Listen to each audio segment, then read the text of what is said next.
Hey everyone, today I'm sharing an incredible modern tale of resilience and determination, a story about a boy who lost everything but used his grit, ingenuity, and fire to rise from the shadows and light up the world. Trust me, you don't want to miss this inspiring journey. Leo grew up on the edge of a city that forgot about him before he even learned to speak. His family lived in a crumbling apartment above a workshop where his father repaired appliances that no one wanted anymore. The steady hum of soldering irons and the acrid smell of burnt metal were the soundtrack of Leo's childhood. But the city wasn't kind to small businesses or small families. One stormy night, a man in a tailored suit knocked on their door. The landlord. He didn't bother with pleasantries. "You're 3 months behind," he snapped, shoving a paper into Leo's father's trembling hands. No excuses were accepted, no extensions were granted. A week later, they were evicted. The family moved into a makeshift shelter beneath an overpass, the roar of traffic above their only lullaby. Leo's father tried to find work, but every rejection hit harder, and his spirit crumbled. One day, he didn't come back at all, leaving a note and an empty bank account. Leo, just 8 years old, became the man of the family overnight. With his mother too broken to carry on, Leo hustled. He scavenged for scrap metal and sold it to junkyards. He dodged gangs and leered at expensive shops where his classmates bought their sneakers.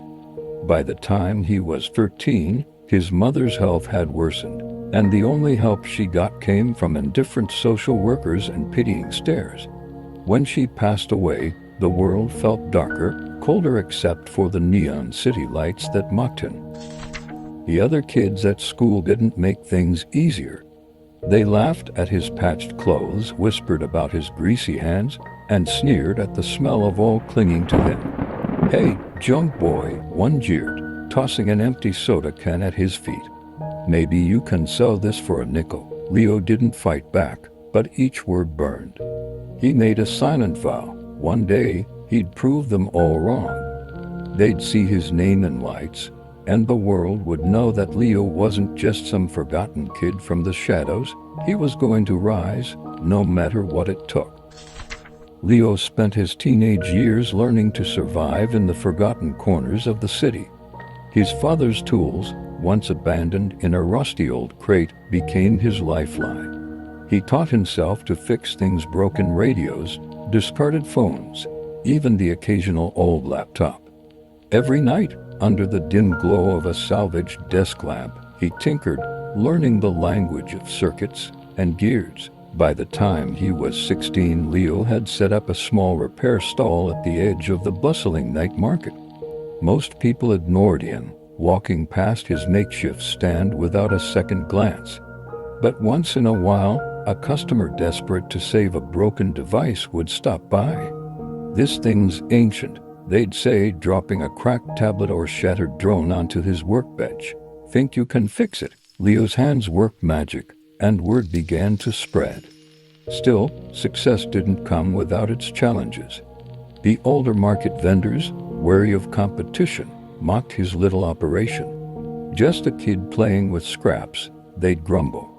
Even worse were the local thugs who demanded protection fees for letting him stay. One night, Leo refused to pay. "I've got nothing to give you," he said, standing firm even as his hands trembled. The gang smashed his stall to pieces, laughing as they walked away. But instead of giving up, Leo rebuilt. This time, he made his stall stronger, his resolve sharper. One day, a peculiar customer approached him, a woman in a sleek business suit, holding a shattered pair of augmented reality glasses. "These were a prototype," she said, her tone cold and impatient. "Fix them, and I'll pay you triple your asking price. Fail, and you'll never see me again." Leo took the challenge. The glasses were unlike anything he'd ever worked on, full of intricate wiring, advanced processors, and components he couldn't even name. For 2 straight days, he'd barely slept, scouring the city for parts and testing every repair method he knew.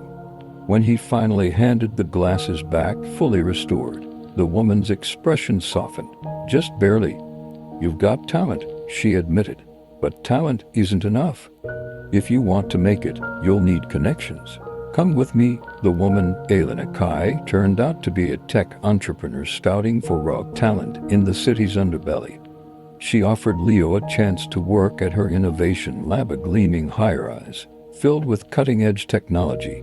For the first time, Leo saw a world beyond the grime of the streets.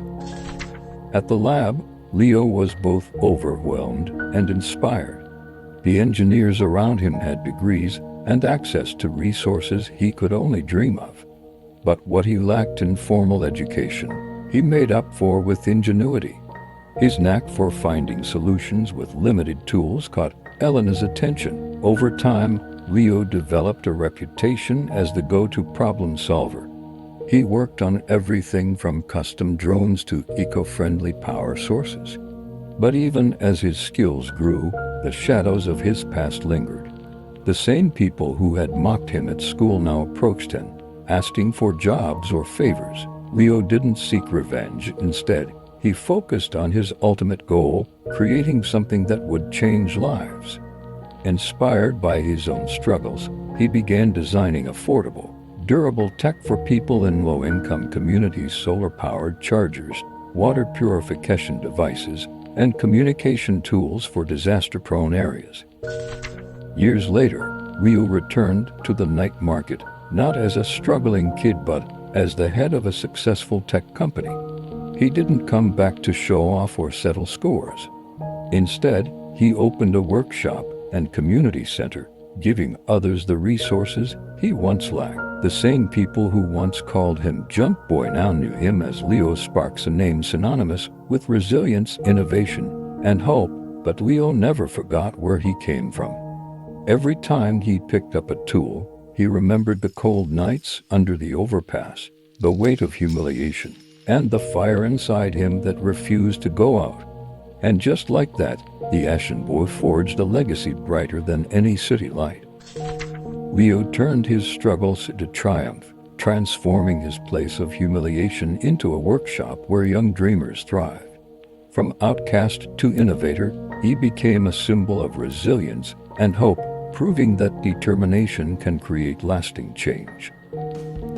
Enjoy inspiring stories like Leo's.